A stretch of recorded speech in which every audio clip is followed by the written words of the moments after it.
Finally United in Eternity, written by Sophia, read by Rebekita. It was a beautiful day. The sun was shining and it was pleasantly warm.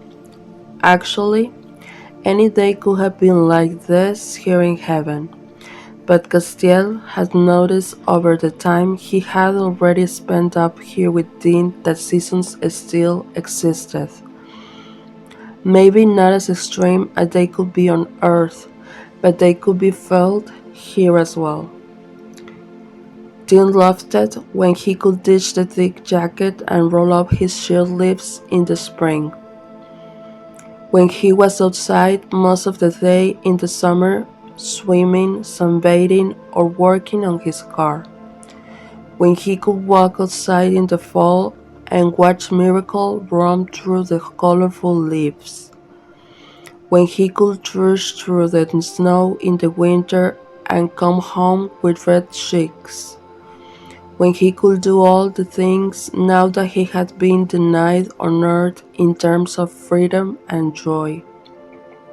Yes, and how did Castile know that so well? Because he was with him from the beginning, at Dean's request. Because Dean had not let him leave his side now that he had him back. At first, it was strange to be available for each other 24/7, but it quickly settled in. Now they were both sitting in a larger, very bright and cheerful office space of a reporter who was going to write the features for the Heavens Gazette. They had been approached last year to talk about their rather remarkable relationship.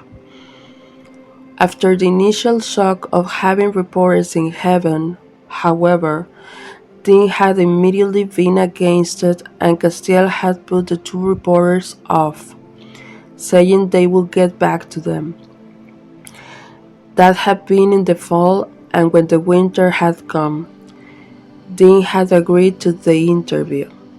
Lost in his thoughts, for a moment, Castiel was somewhat rudely jolted out of a pleasant memory when the reporter appeared, greeted them, and it turned out that both Dean and Castiel knew him.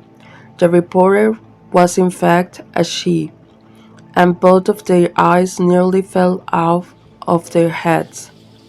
"Charlie?" they both shouted. "What's up, bitches?" They were greeted in return. Charlie laughed. "You should see your faces. If I didn't know you better, I would say you look like you saw a ghost." "What are you doing here?" asked Dean, standing up with a smile. Charlie came to meet him and Dean embraced her. "It's so good to see you, kiddo," he murmured, overwhelmed. Charlie laughed and gave him a friendly pat on the back from behind, then disengaged and walked over Castiel. Somewhat awkwardly, they also hugged, and then they all sat back down at the table. "Before you ask, yes, I do work here, and I have to tell you, it's really fun.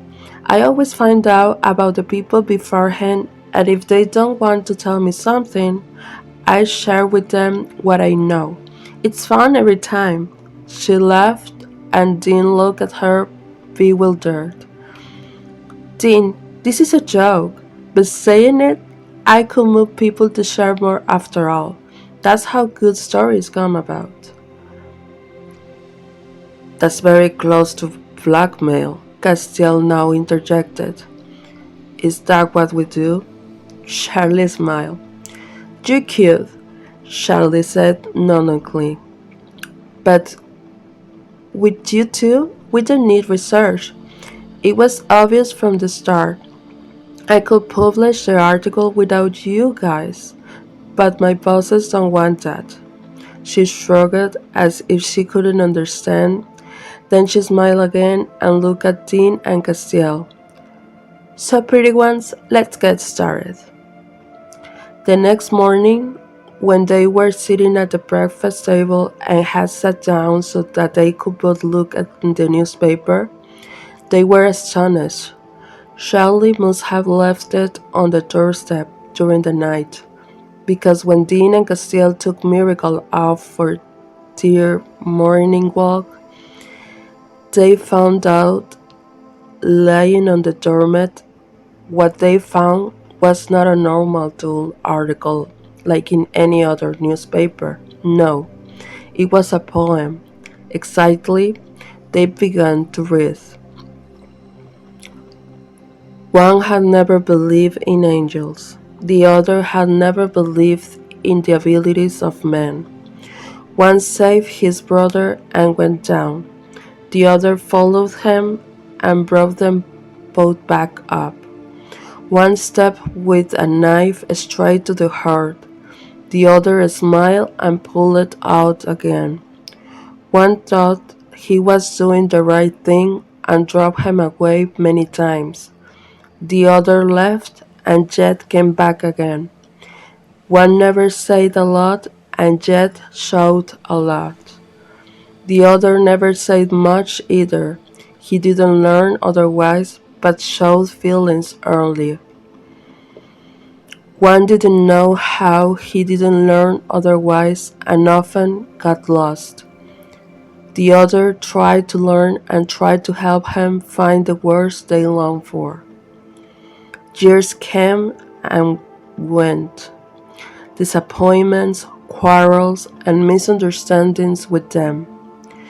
When the great evil decided to finally end everything, many could see that the two had taken too long to find the words and interpret the gestures. However, always somehow showing, but never really saying what they felt for each other.